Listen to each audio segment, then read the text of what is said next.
Elokuun 17. päivä tehdään suomalaista urheiluhistoriaa. Tuolloin Olli Mäki kohtaa amerikkalaisen Davey Moore, hallitsevan höyhensarjan maailmanmestari.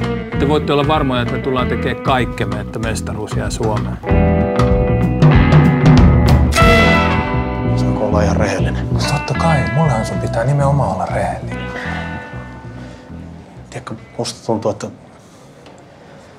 mä luulen, että mä oon rakastunut. Joo, terve. Aha.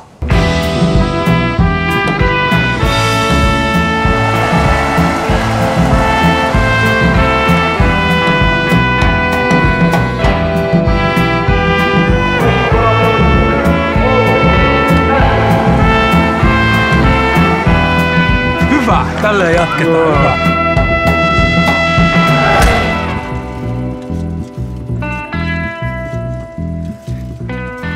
Kai sä ymmärrät tää paskin hetki rakastua. No joo. Nyt sä kasaat itses. Joo, hei, kiitos paljon. Moi.